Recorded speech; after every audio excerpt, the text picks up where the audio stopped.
신라봉기 파트로. 안녕하세요. 느린 밤 잠드는 이야기입니다. 오늘 밤 우리는 아주 먼 옛날 한반도 동쪽 끝 서라벌 땅으로 시간 여행을 떠납니다. 천년 왕국 신라, 그 찬란한 역사의 첫 페이지를 여는 시간입니다. 여섯 마을의 촌장들이 간절히 지도자를 기다리던 어느 날 숲속 깊은 우물가에서 신비로운 백마의 울음소리가 들려왔습니다.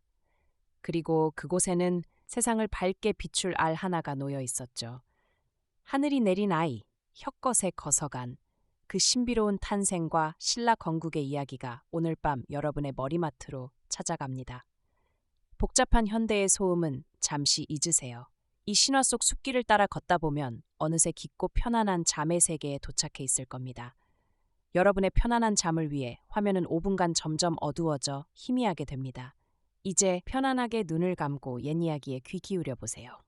삼국사기 권, 신라봉기 제1시조 혁것의 거서간, 남해 차차웅, 유리이사금, 탈해이사금, 파사이사금, 지마이사금, 일성이사금. 혁것의 거서간. 시조의 성은 박씨이고 이름은 혁거세입니다. 전한 효선제 오봉 원년 갑자년, 기원전 57년 4월 병진일 또는 정월 15일이라고도 함에 즉위하여 거서간이라 칭하였습니다. 이때 나이는 13세였고 국호를 선아벌이라 하였습니다. 이에 앞서 조선의 유민들이 산골짜기 사이에 나뉘어 살며 역촌을 이루고 있었습니다.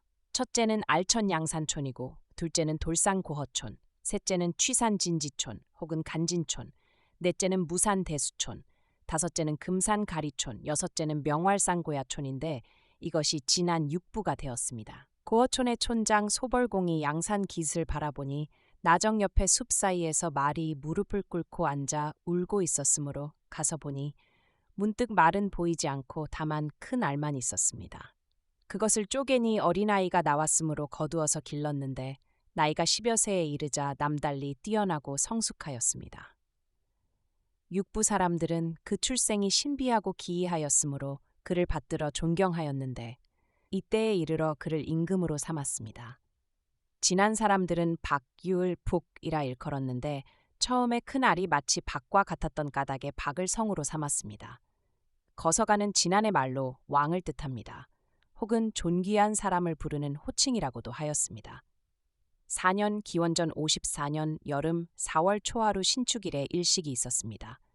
5년 전 53년 봄 정월에 용이 아령정에 나타나 오른쪽 옆구리에서 여자아이를 낳았습니다. 어떤 할멈이 보고서 이상히 여겨 거두어 키웠습니다. 우물의 이름을 따서 아이의 이름을 지었는데 자라면서 덕행과 용모가 뛰어났습니다. 시조가 이를 듣고서 맞아들여 왕비로 삼으니 행실이 어질고 안에서 보필을 잘하였습니다. 당시 사람들은 그들을 두 성이라 일컬었습니다. 8년. 외인이 군사를 이끌고 와서 변경을 침범하려다가 시조가 거룩한 덕을 지니고 있다는 말을 듣고서 되돌아갔습니다. 9년 전 49년 봄 3월에 혜성이 왕량 별자리에 나타났습니다.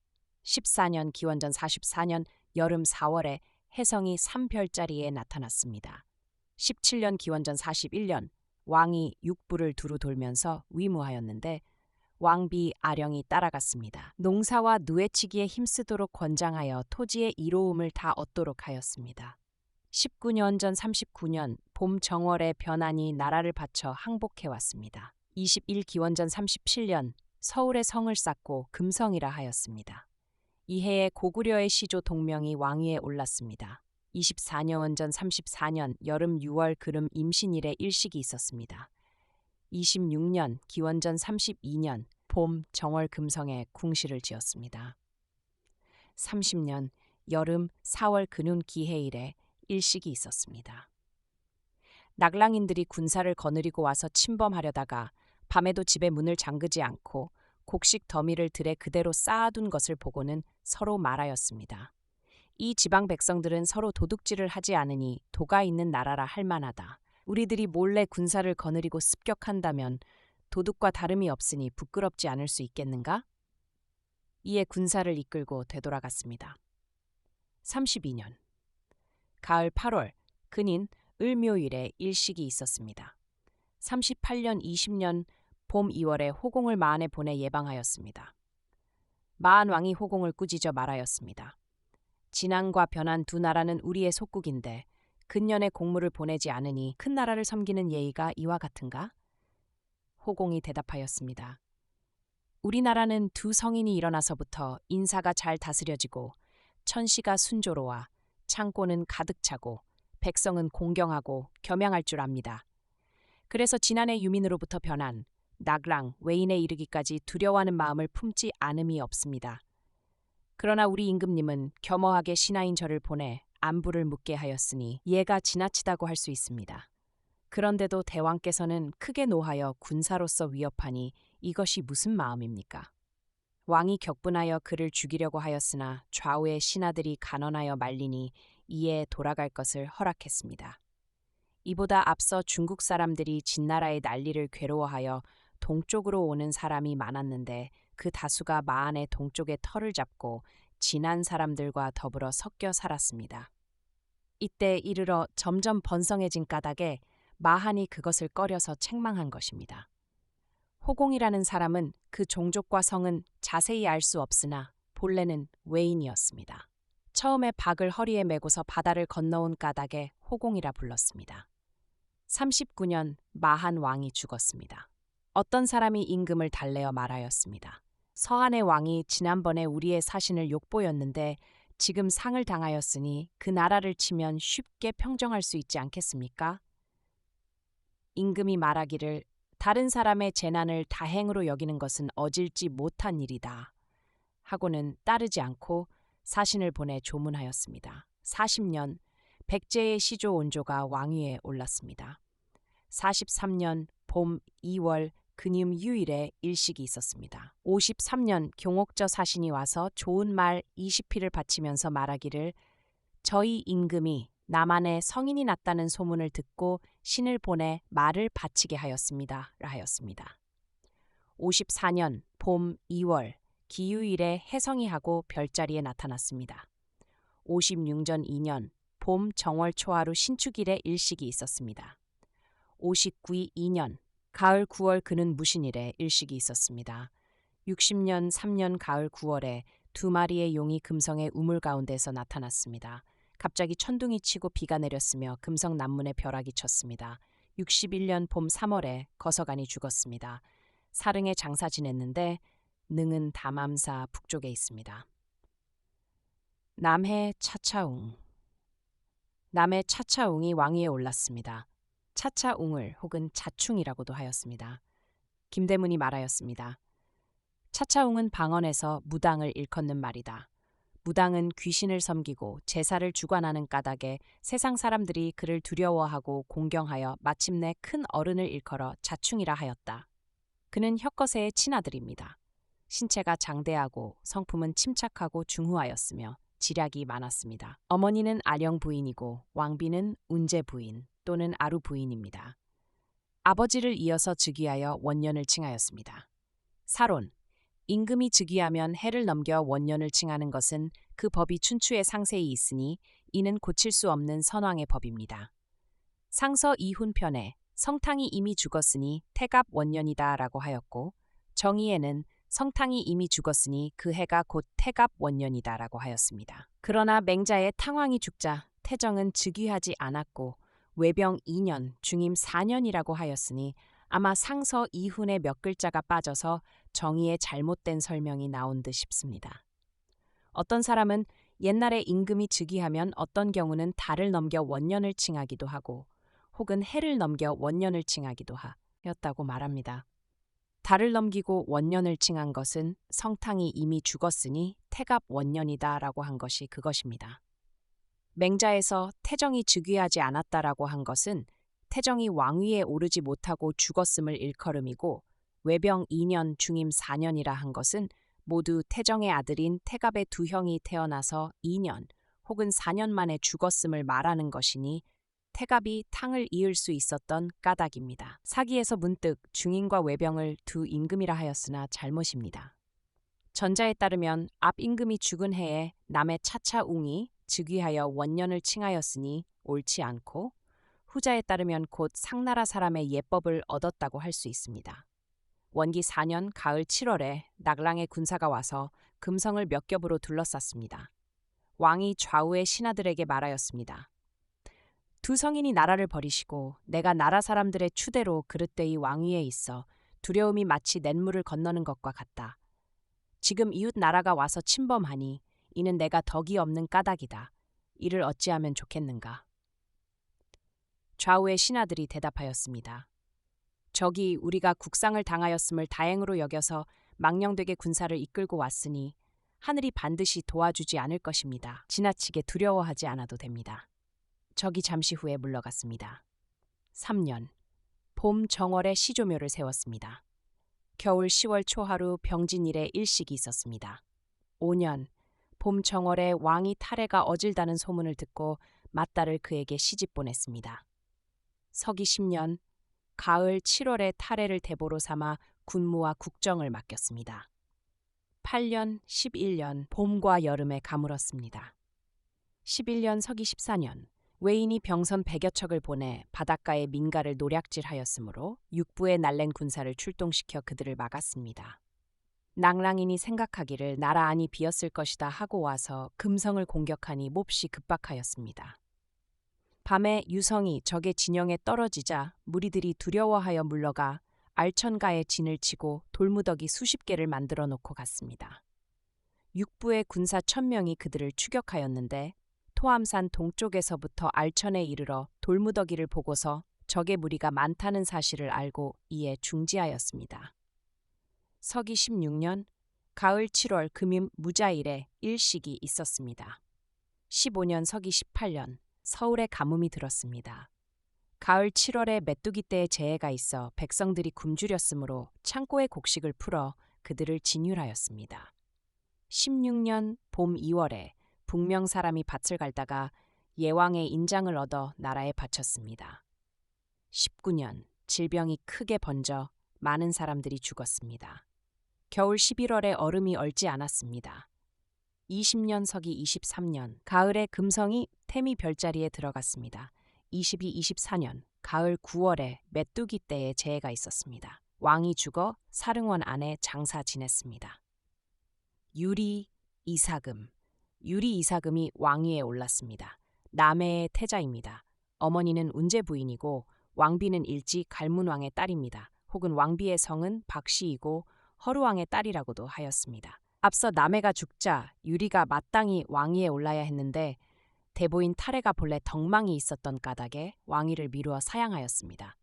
탈해가 말하였습니다. 신기 왕위와 대보는 용렬한 사람이 감당할 수 있는 바가 아니다. 내가 듣건대 성스럽고 지혜로운 사람은 이가 많다고 하니 떡을 깨물어서 시험해보자. 유리의 입금 이 자국이 많았으므로 이에 좌우의 신하와 더불어 그를 받들어 세우고 이사금이라 불렀습니다. 옛부터 전해져 오는 것이 이와 같습니다. 김대문은 다음과 같이 말하였습니다. 이사금은 방언으로 입금을 일컫는 말이다. 옛날에 남해가 장차 죽을 즈음에 아들 유리와 사위 탈해에게 일러 말하기를 내가 죽은 후에 너희 박석 두 성 가운데 나이가 많은 사람이 왕위를 이어라 라고 하였다. 그 후에 김씨성이 또한 일어나 삼성에서 나이가 많은 사람이 서로 왕위를 이었던 까닭에 이사금이라 불렀다. 즉위 2년 서기 25년 봄 2월에 친히 시조묘에 제사 지내고 대사면을 하였습니다. 5년 서기 28년 겨울 11월에 왕이 나라 안을 순행하다가 한 할멈이 굶주리고 얼어서 죽어가고 있는 것을 보고 말하였습니다. 내가 미미한 몸으로 왕위에 있으면서 백성을 능히 기르지 못하여 늙은이와 어린아이가 이 지경에까지 이르게 하였으니 이는 나의 죄이다.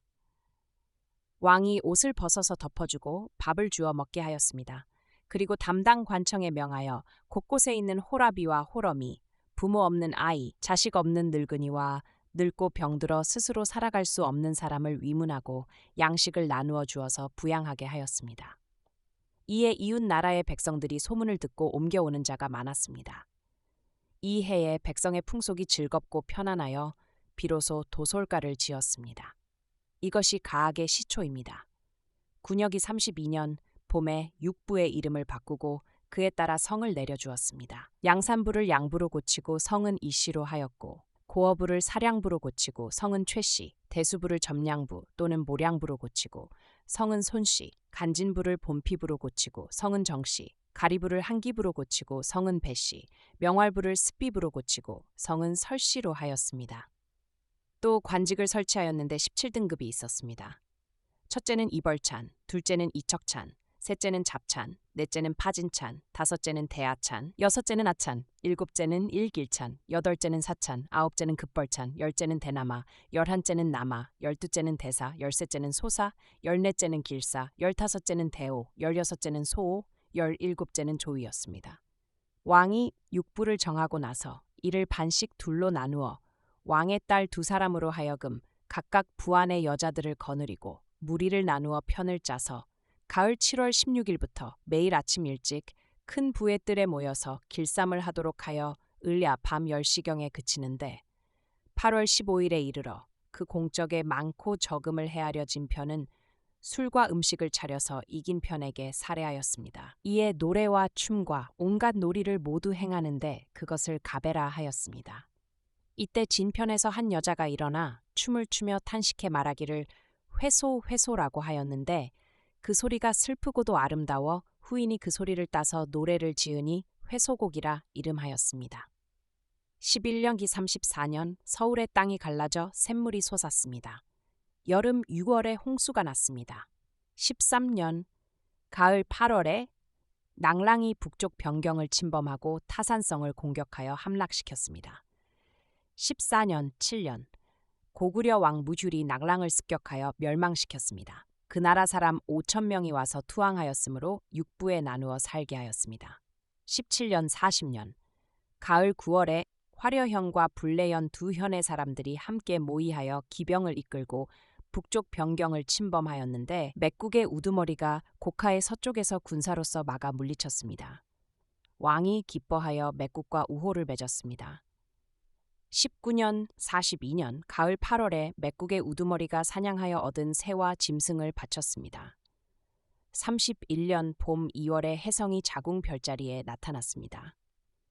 즉위 33년 여름 4월에 용이 금성의 우물에서 나타났는데 조금 있다가 폭우가 서북쪽에서부터 몰려왔습니다. 5월에 큰 바람이 불어 나무가 뽑혔습니다. 즉위 34년 서기 57년 가을 9월에 왕이 병환이 들자 신료들에게 다음과 같이 말하였습니다. 탈에는 그 신분이 임금의 친척이고 지위가 재상의 자리에 있으며 여러 번 공명을 드러내었다.